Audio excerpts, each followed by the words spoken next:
the Image Podcast, where we just don't talk about image, we talk about building your brand image. What's up, and welcome to the Image Podcast, where we just don't talk about image, but we talk about building your brand image as a college student. And once again, your one and only host, Benny Williams, the third. No, the third. Stop trying to mess me up. Okay. This is Tamaya, and it's Benny's birthday. Yeah. Happy birthday, Benny. Thank you. How old are you? 2-1. Okay. 2-1. April 7th, You know your number. 1993. Great. Yeah. All right. Turn up. Turn know up. It's kind of raining today. 1 month to my birthday, though. The Okay, real but turn up. But it's April right now. We focus on my birthday. Okay, that's fine. Okay, just want to make sure you know. All right, so as you hear the opening song, money, money, money, money. So, it can only mean one thing. What's it about? Your hands itching? I wish they was. They're not Okay. even right now.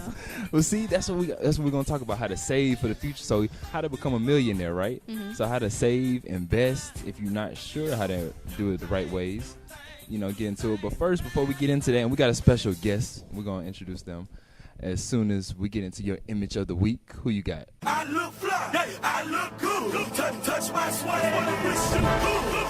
The image of the week with Tamaya the Vanista.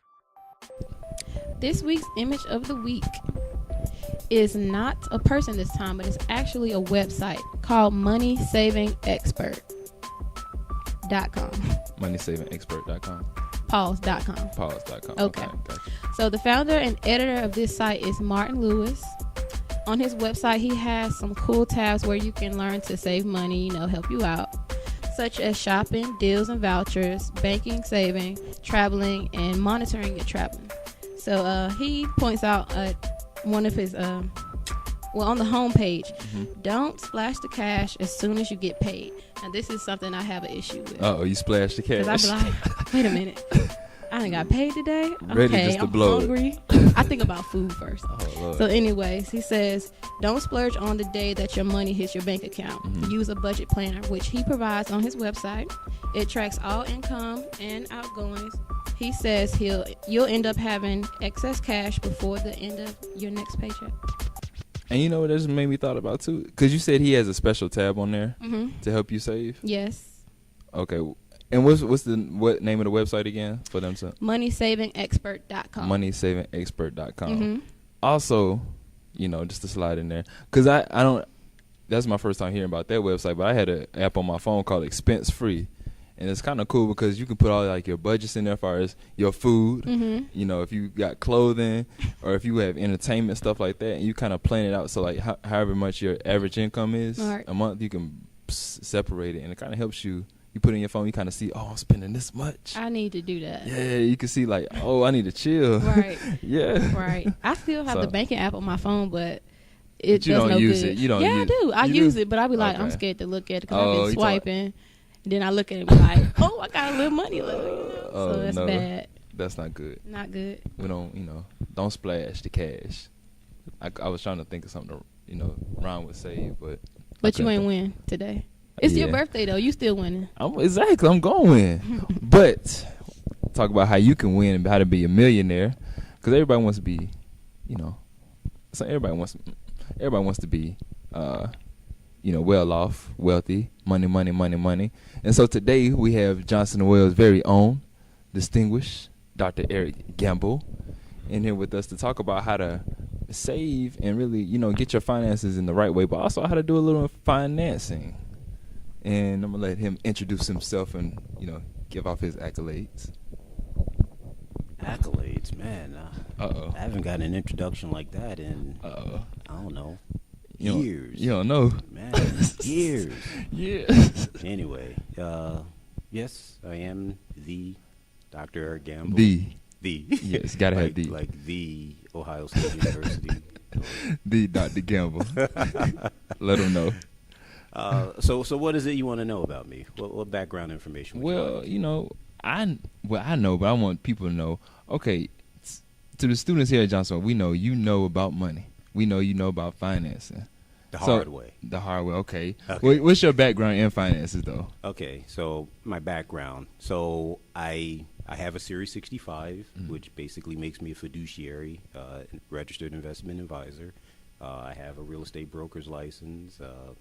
I just use that to demonstrate to money people that I work with that I understand real estate well. Right. I do have a capital management firm. This is my second one. You know, it's highly specialized. The one that I had prior to this one was super specialized, and we only did option strategies.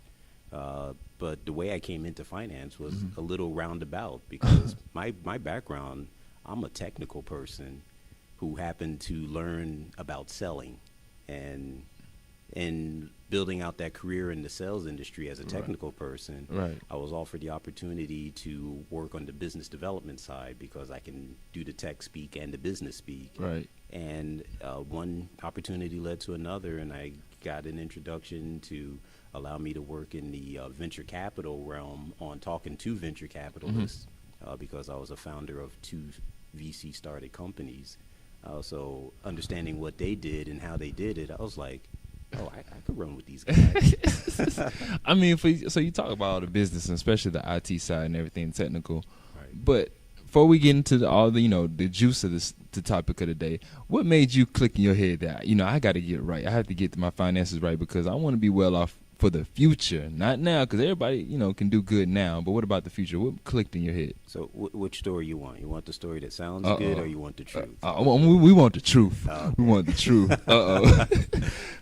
The truth basically revolved around, I have 4 children, and I was like, I need to make certain that there's something there for them. Right, okay. And that was what made it all click in. Got you. So it just... was it a younger age, or was it when you got a little older, or?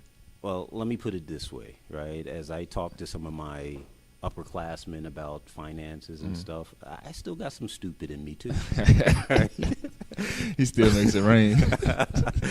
But understanding that I still have some stupid in me, I make certain that my discipline keeps me away from the stupid. Got you. So that goes right into my first question then. So how do you fight the urge of spending and set money to the side to save? Discipline. And the way you actually build that discipline from an early age is start with a budget. And, my oldest right now is 15, and my youngest is 9. My youngest actually saves money better than his 15-year-old brother because he really doesn't have anything he wants to buy. But, so he's actually been able to save a few $100s, and he won't break loose of $1 because his attitude is, well, if I spend, $10, then I won't have, I won't have $100 anymore. Right. So it's that attitude of, I don't want to, make my number go down. Right. So that's a good attitude to have. I hate breaking $100 bill. It just doesn't feel the same. I'm like, nah, I can't spend it. Like, I don't want 20s for this. I just want the whole $100 bill. Yeah. I place it somewhere to the side, away from the regular stuff, all that stuff like that. So, when is the best time to start to invest? As soon as possible. If parents can start for their children and then educate their children on, look, this money is for you when you're older, and we're going to show you how to continue to build it up, right? That's the holy grail when it comes to saving for money. But I came from a background where that wasn't the norm, so I had to discipline myself. And you discipline yourself by working within your means. Now, I was young at one point, and I definitely operated outside my means. So I'm speaking from real life experience. If you spend more than you have, you're going to owe more than you want to spend. Right. So if I was to leave here today and I was like, all right, I need to go invest in something, like, what should I do right now? Like, because I need help. I'm not going to play. All right. So investing versus savings, right? So let's just say saving is a good thing, right? Let's not belittle that. And if you could discipline yourself to save regularly, that's even better. Now, take that one step further.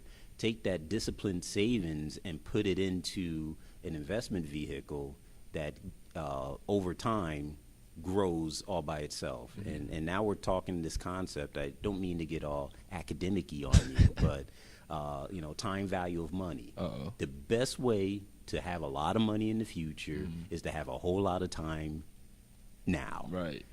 So the time between when you need the money and when you have to have the money, the greater that amount of time, the better off you are. And by using an investment vehicle that can grow over time, i.e. the stock market, it averages 9% per year. That's an average. That means some years it's going to do significantly better. Right. And if some years it's going to be like, oh, my God, get my money out. Right. No. That's why you got time on your side. Yeah. That's a song, isn't it? It's Yeah. is it Time on Your Side? Is that a song? I don't know. Oh, yeah. It sounds like a song. See, I think in music, and they're not old enough to understand that. Time is on my Vocals side. too. Yes, It is. What's the song? See, you don't know. It's on commercials and stuff now. Oh, okay. But anyway, they have enough time. They can figure it out, just like they have enough time to become millionaires by Right. using the time value of money. So you would use, time and the movements in, i.e. the stock market, that averages 9%, and inflation is about 3% per year on average. So that basically says that you would net, on average, 6% per year. Now, if you use the rule of 72 with that 6%, Right. that basically says about every 11 years you would double your investment. Right. Okay. So you want as many, 11 years in front of you Gotcha. as possible. Got you. Now, okay, most people we hear how you breaking it down. You making it sound easy, by the way. You making it sound easy. But okay, what's the best ways to what should, and of course I know you always tell us you got to do your research. Do you have any key places where you do your research, or where to read? Because most people just don't even, they don't even understand the simple parts, which is, it's a lot to understand, but where should you start to read? Now, this one may surprise you. Right? Okay. The www.sec.gov, the Securities Exchange Commission. And there's a section on that particular website that is just geared for investors, Okay. right? Because the Securities Exchange Commission is the governmental body that oversees the stock markets, Okay. right? So they want to make certain that, investors are well informed. Another governmental site that would be very useful to potential investors is the Federal Trade Commission. Right, they don't oversee stock markets, but they put out a lot of bulletins on investment advice, Okay. fraud protection, scams. I actually had a scam call today, and I had to play it out to see where this was going, and it was interesting. It was real? It was real. And wow. maybe we can talk about that a little bit more after the fact. But Okay, yeah. it was deep. Wow. You played along. Yeah, I played That's along. good. I wanted to see what they were going to do. Right. Man, elaborate. Wow. Elaborate. Wow. So when it comes to investing, especially with college students, where do you see college students making the big mistake when it comes to investing? That they have more time than they think they have. Okay, waiting along. Okay, got Waiting you. too Wait, long. that's very true. No, that is very true because that's my problem. I'm thinking, I got time. I'm just 21 now. I got plenty of time, but no, the better. The sooner the better. I like to, tell about the story about the little old lady who put away money over the many years, and she didn't have any children, and in her will she left over $2 million to a university that she never attended because she never graduated high school, but it was in relation to, the church and it was like, what? Hold on, she was a cleaning lady and she gave away millions of dollars? How'd she do that? Wow. Time value of money. Thank you for listening to part 1 of The Secret of Becoming a Millionaire. Keep listening to learn the secret of how you can become a millionaire.